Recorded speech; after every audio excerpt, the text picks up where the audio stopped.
20 বছর পরও আমি যদি ইন্ডাস্ট্রি ছেড়ে দিই বা আমি যদি সিনেমা না করি তারপরও কাজল রেখা মানুষের মনে রাখবে। অ্যাকচুয়ালি সিনেমার জন্যই আমার ওজন কমাতে হচ্ছে বেসিকলি। আবার কিছু সিনেমা এমনও আসছে যেটাতে আবার ওজন বাড়াতে বলে, খুবই ডিফিকাল্ট অ্যাকচুয়ালি, বাট না, সামনে অনেকগুলো কাজ আছে, তো সেটার জন্যই বেসিকলি 3টা সিনেমা আমি লক করেছি এবং খুব ভালো ভালো প্রজেক্ট। আসলে স্টোরিটা অনেক ভালো, দুর্দান্ত, আর যারা হচ্ছে ডিরেক্টর প্রডিউসার সব কিছু মিলে প্রোডাকশন হাউস, আই থিঙ্ক বেশ ভালো কিছু হবে। আর আমি একটু ওয়েট করে করে কাজ করি, কারণ আমার কাছে মনে হয় যে কাজল রেখা আমি যতটুকু যা করেছি, আমার একটু আগেও বলেছি আমার কাছে প্রচুর ভুল ত্রুটি ধরা পড়ে, কিন্তু মানুষের যে ভালোবাসা পেয়েছি আর কাজল রেখা আমার কাছে মনে হয় যে 20 বছর পরও আমি যদি ইন্ডাস্ট্রি ছেড়ে দিই বা আমি যদি সিনেমা না করি তারপরও কাজল রেখা মানুষের মনে রাখবে।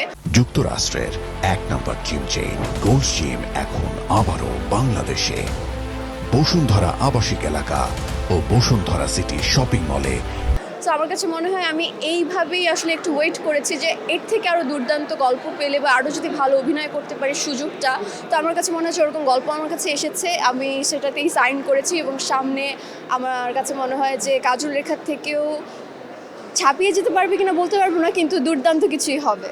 আমাদের মিডিয়াতে যে কাজগুলো আছে, অনেক কাজ আটকে আছে, সেগুলো যেন পরিপূর্ণতা পায়, আরও যেন সিনেমা হল বাড়ে, আমরা যেন আরও অনেক সিনেমা করতে পারি, এতটুকু চাওয়া সব। আমার জীবনে অপ্রাপ্তি বলে আসলে কিছু নেই। আমি যা ঈশ্বরের কাছে চেয়েছি, যতটুকু চেয়েছি তার বেশি পেয়েছি। আমি শুধু এতটুকুই বলবো যে আরও ভালো কিছু হোক, যতটুকু হয়েছে আরও ভালো কিছু আশা করছি, আরও বেশি বেশি ভালো কিছু হোক, দ্যাটস ইট।